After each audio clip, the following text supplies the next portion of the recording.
The broadcast is now starting. All attendees are in listen-only mode.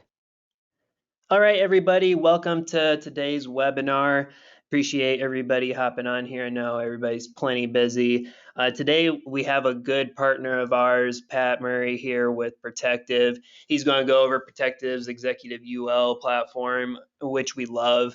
We love to give our producers here a better idea on how the platform functions, and we think you'll get a lot out of this. So, Pat, I'm going to swing it over to you, man. By all means, do your thing, and then if anybody has any questions, ask them throughout, and we'll address them here at the end. So Great, thank you, and thanks to the ORG team and Tony for having me on. So today, some of you may have heard this or have an idea of how this product works, but today I want to kind of take you through how what the product is, how it works, take you through some of the little bit of a case study and how we're marketing and how we're having success marketing this case. Quickly go through the sales process, and then hopefully we'll leave plenty of time if there's any questions. So I'm going to jump right into it. So what this product is, it fits in this group term carve-out market. Now our product is built on a UL chassis, which makes it a little bit different, but serves in a similar marketplace in a similar role. These programs are corporate paid. That doesn't mean behind the scenes that you can't have a split dollar setup or something like that. All we require is that the premium does come from the corporation in one check. And technically, there can't be any voluntary aspect to it. So what we're usually doing is working with a company and carving out their high income earners, VPs, executives, people of that nature. We'll get into the specifics of what we need as far as what an employee profile looks like.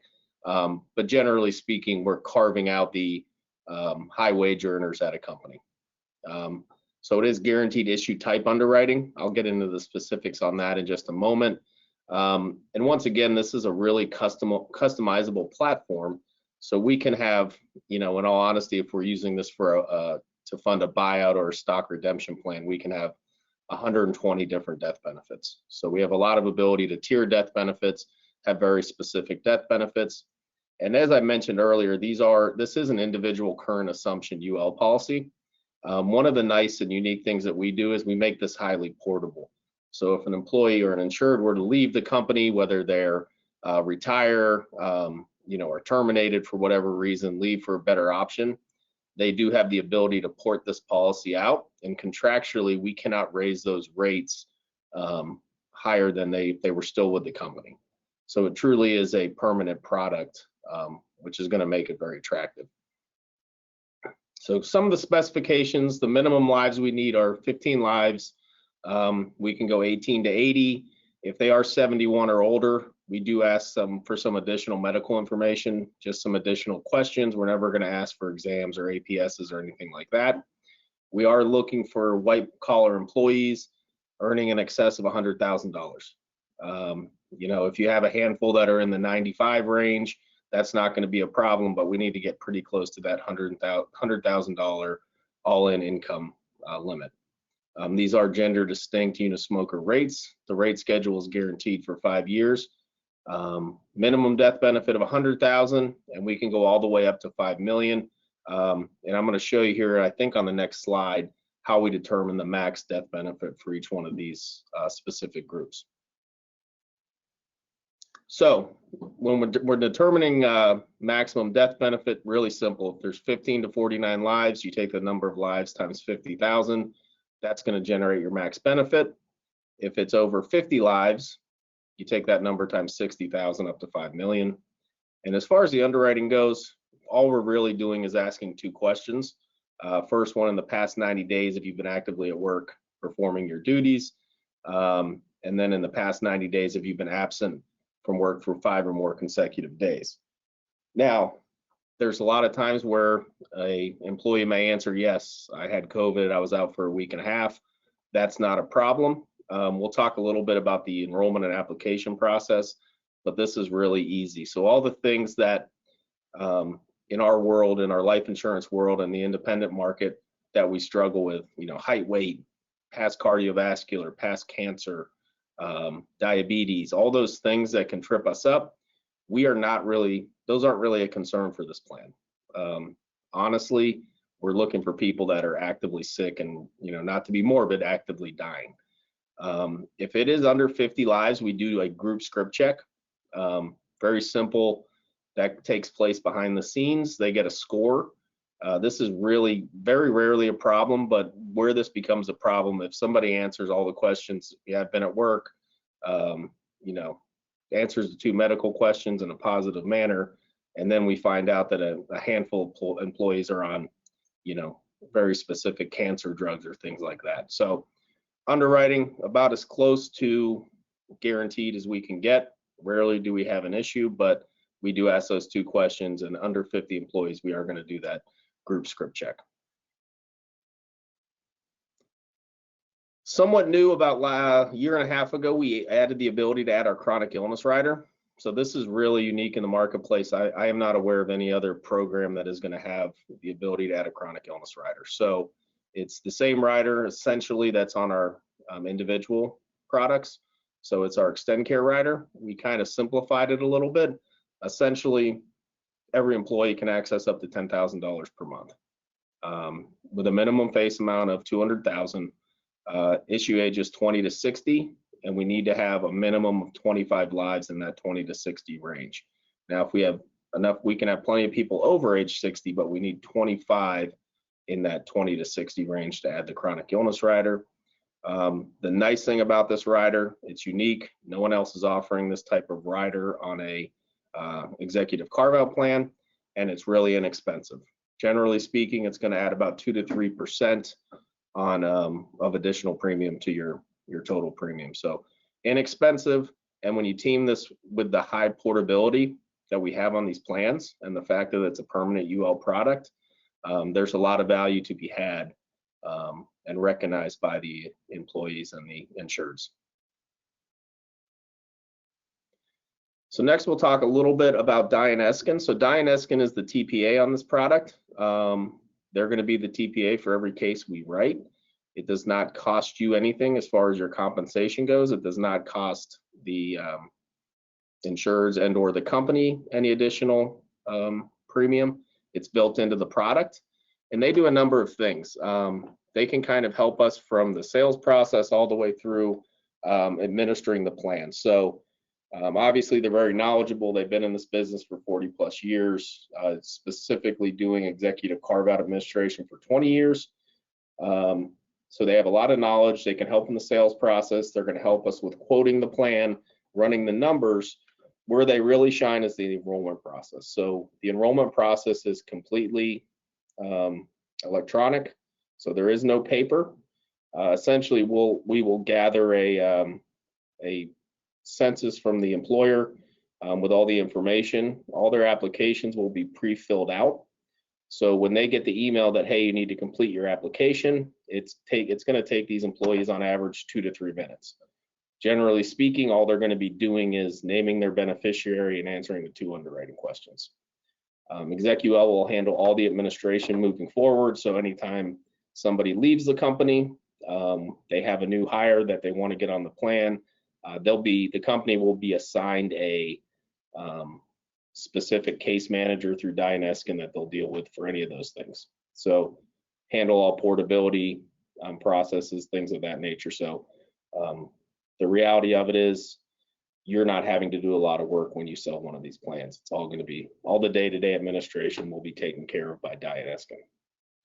Just a couple notes on some additional things that DianeEskin is going to be doing working with your firms. So next, want to talk a little bit about where we're selling these cases and why. There's generally 2 reasons that a company is going to purchase one of these policies or one of these plans. First and foremost is they're looking for ways to retain and attract their highly compensated employees.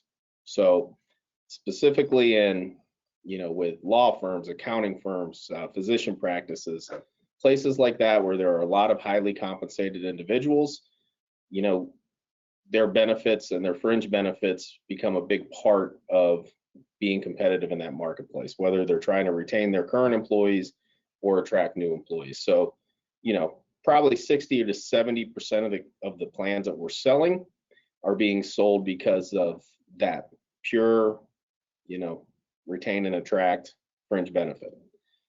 The other, and we're seeing more and more of this, is we're using this plan to fund buyout plans, whether they're stock redemption plans, a true buyout plan. This product works really well. If you call on, any type of law firm, accounting firm, any kind of firm is specifically where there's a lot of partners and there's a lot of ownership, most of those type of companies are going to have a buyout plan in place. Now, what I'll tell you is most of those plans aren't funded. So, if you go to a large law firm and they've got 120 partners and they have a buyout plan, if one of those partners were to die prematurely in their working years, usually they're scrambling through and trying to put the cash together to buy them out to pay their spouse and or their estate. This is a really easy way to fund those plans. And the only difference that we would do is usually on those plans, when we're using it for a buyout type funding mechanism, we're going to make the company or the firm the beneficiary. So we're going to give the company or the firm the benefit of receiving that tax-free death benefit, and then they're going to pass that money on to essentially buy out their spouse or estate. So we're seeing more and more of that. It's a really good marketing tool to go out and ask, hey, do you have a buyout plan? Yeah, absolutely. Is it funded? The answer is usually no. So it's definitely something to talk about. Also, when we're talking about partners, it can be very attractive that they can port out when they leave the firm. They have a permanent life insurance policy with chronic illness that they can port out and change the ownership and beneficiary back to that individual. So there's a lot of value there, especially in companies that have large ownership groups, because generally speaking, those owners are making the decisions and giving them the ability to purchase something that is not only going to solve a problem today, but is portable, and that's something that they can take with them with very minimal underwriting. There can be a lot of value there. Like I mentioned earlier, we're seeing a lot of these buyout type cases more and more, in fact. So it's something to think about. It's a great way to market. I guess the second question I often get is, who's selling these types of cases? Is it insurance agents? Is it, benefits groups? I can tell you that the vast majority of the cases that I've sold, the advisor has some sort of relationship already established with the company or the firm.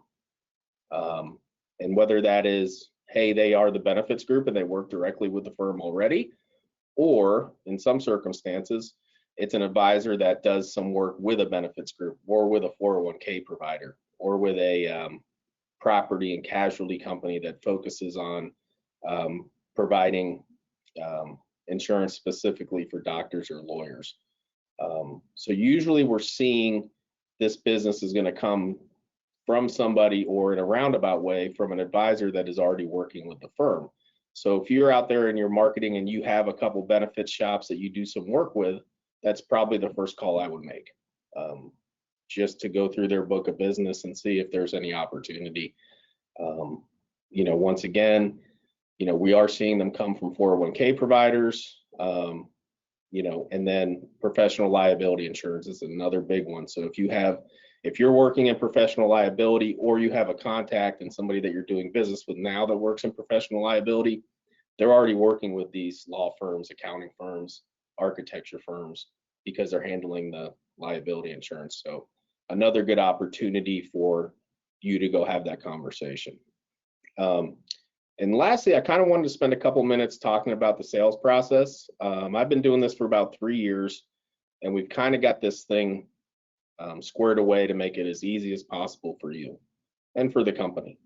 So if you have a case, I would say give me a call. You can reach out to your one resource group internal person. They can give you my contact information.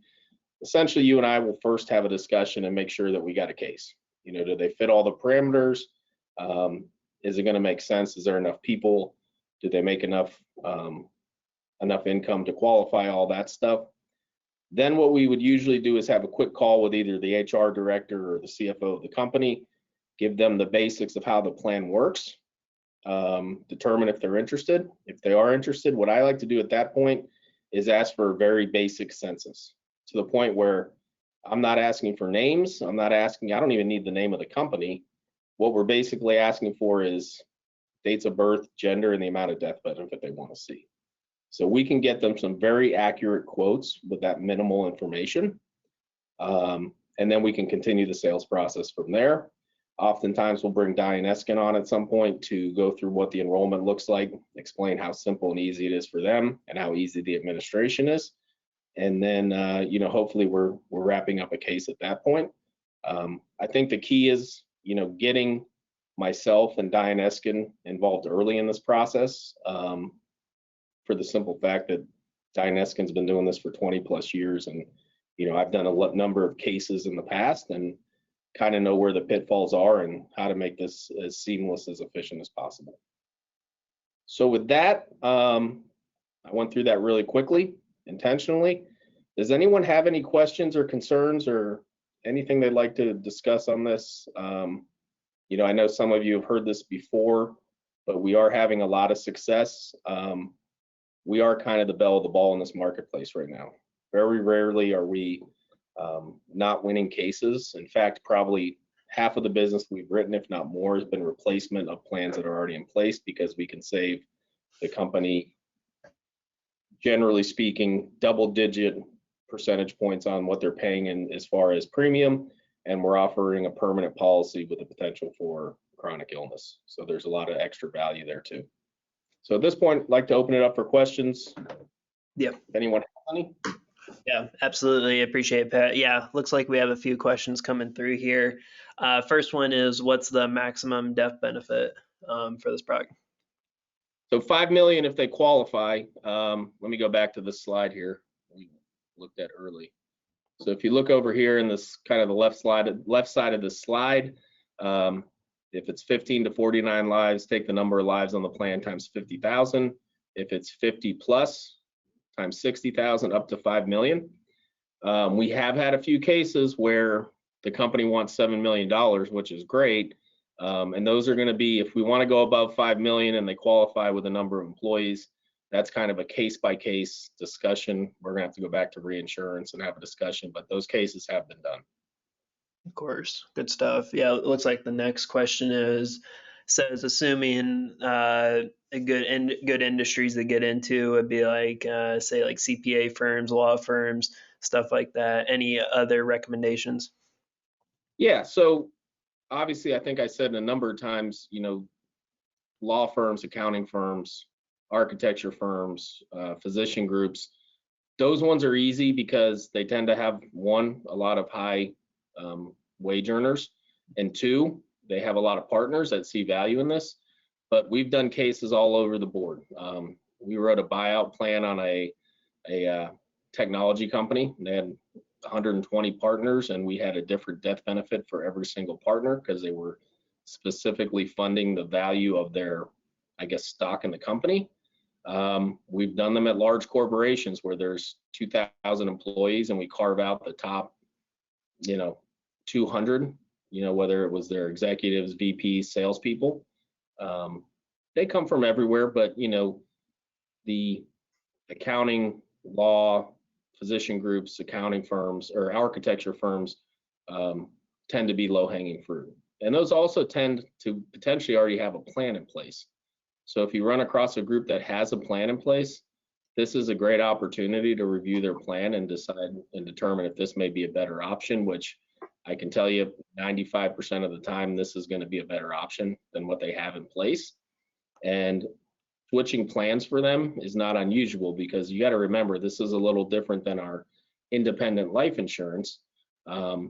This kind of falls in between this and that and an employee benefit. So, they may be replacing their health insurance provider every 2 or 3 years. So if you do come across a company that has a plan in place, they're a great prospect to talk to. Absolutely. Another question here says, is the process or the enrollment fully online? Yep, it's 100% online. There is no paper. As I mentioned, each insured would get an email that would be pre-filled out by Diane Eskin. That would come from the master census. it's going to take that individual 2 to 3 minutes. So generally speaking, they're answering the 2 medical questions, and they are naming a beneficiary if they're going to have the ability to name their own beneficiary. So Okay. very easy, very streamlined. Oh yeah. Oh yeah, that's awesome. Keep on. Looks like we're caught up on questions. If anybody has any questions over the platform, please keep them going. Anything else you would add to this while we wait for them to come through, Pat? Or what are you thinking? No, well, we are coming out with a secondary product probably in, I think, the first week of March, it looks like. So we are going to be adding a product that's a 10-year level term.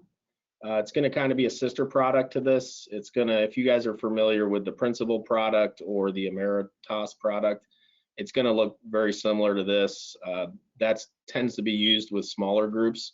You know, same underwriting.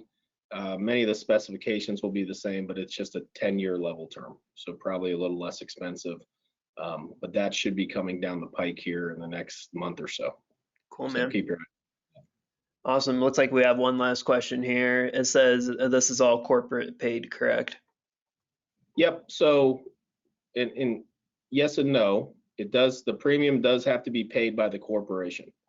Now, if they want to set up some kind of split dollar or some kind of you know, split dollar slash, you know, through their payroll system, they're deducting money to cover some or all of these premiums, we can definitely do that. The only restriction we have is the premium does have to come in 1 check or 4 checks a year, however they set it up, from the corporation. Awesome. Looks like we have another one real quick. The client Sure. has a plan in place where a few questions asked that might get them curious. Sure. If you find out they have a plan in place, I would say, you know, when was the last time you reviewed it? You know, when did you put it in force?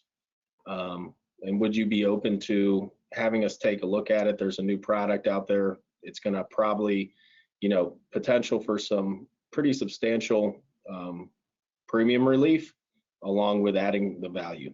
Because one thing I can tell you is all our competitors, most of them are running this on a term chassis. Some of them are running them on a VUL chassis that are meant to be overfunded. So Mass and Med have products, they're older, they're out there still, where they're funding a VUL, and the plan initially is always, hey, the employee's going to overfund this. 96% of the time they're never overfunding it, and they're just stuck with an expensive VUL. So in those cases, you know, we're going to be 15+% less expensive just right away, and we're adding the portability, the chronic illness, so adding additional value. So I mean, I think the question is, hey, would you be open to reviewing this if there's a possibility that we could add value and potentially save you double-digit premium dollars, double-digit percentage in premium savings? Absolutely. Well, cool. Looks like that's it for questions. I appreciate you hopping on here, man. I know you're plenty busy. Any closing remarks? I will have a recording in PDFs, PowerPoint sent out to everybody on the call. That way, if you want to take it a step further, reach out to your life rep here at ORG. I'm sure Pat's more than willing to hop on any conversation to get the opportunity started with the business. But yeah, Pat, I appreciate it. Yep, absolutely. Appreciate you guys taking some time today. And if you think you have a case, definitely reach out to your ORG representative. They'll get us in touch, and I'd love to talk to you about it. So Awesome. everyone have a great afternoon, and I appreciate the time. Yeah, you have a good one, man. Thanks, everybody. Thanks.